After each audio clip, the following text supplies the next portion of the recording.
welcome to my YouTube channel, where I help folks bring light and guidance into their personal and spiritual awakening. And today I want to talk to you about emotional healing. And the reason I'm bringing emotional healing up today is, as I spoke on in a video the other day, there's some things going on with my mom, right? You know, and her and I are growing in a way that I hope many more can grow and heal. But the only thing is, that journey and that process is individual. And so all I can do is give my insight and kind of share what I'm going through and give you those tips, you know, like what I'm experiencing. I can only share that. So that's what I'm going to do today. I'm going to share with you some of the things that I've learned and some of the things that I think might help some other people. First, let me get something to drink. I've been trying to make this video for about an hour now, and it's been quite hard because I keep resisting what I'm about to tell you, but I know it's what I need to talk about, and I love everyone, so I'm going to talk about it.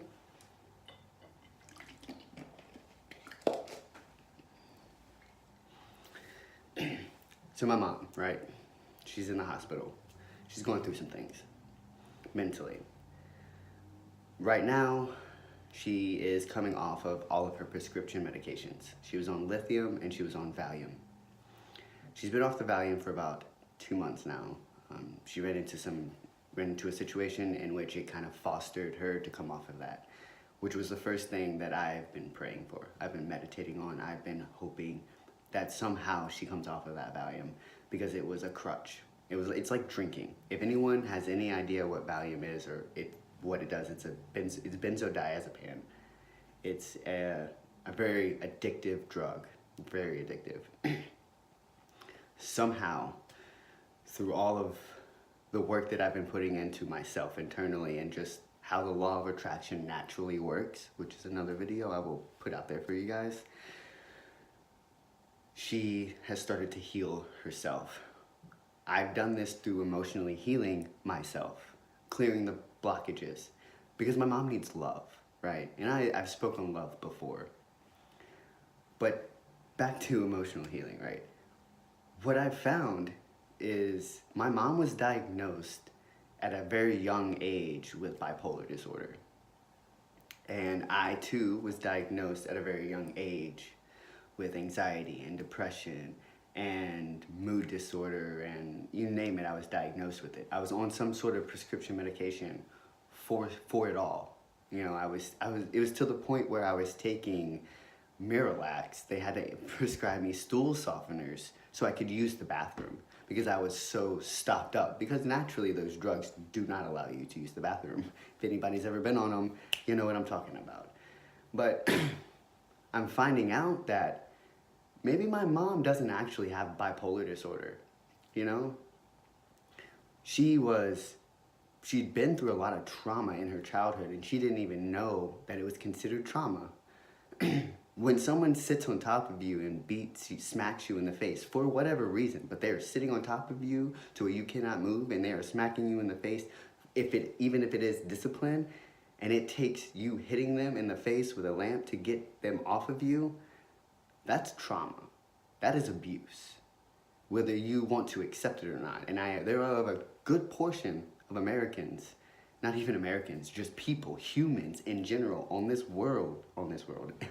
planet, that have experienced those things growing up. You know, go pick the switch. I know in the South, because I'm from Virginia, I know go pick the switch, belts, spoons.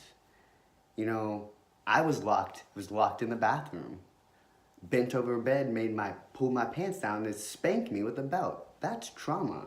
You're showing a child violence and abuse, and that's how you deal with this. That's how you discipline somebody for doing something they're not supposed to.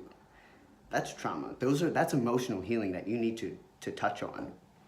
You know, a kid coming to you and telling you that they're hurt, and then you telling them, "Oh no, you're not hurt.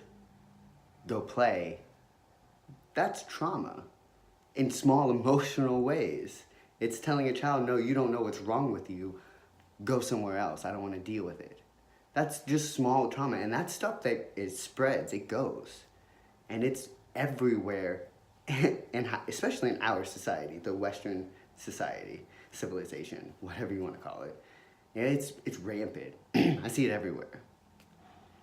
We have to start facing what has happened to us and forgiving and loving the people, even if we don't want to hurt their feelings. They have to know and understand, like, hey, what you did was wrong, and it's okay, I forgive you because you didn't know better. Ignorance, you know? Most of the time, this stuff comes out of ignorance. You don't know any better, but someone's got to stop it. Someone's got to break that cycle. And however it plays out in your life, you have to break that cycle for yourself.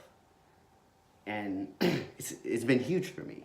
It's been huge. I'm watching my mom blossom like a flower right now, and it is the most beautiful thing I've ever seen in my life. And what I'm realizing is what I'm watching my mom do is what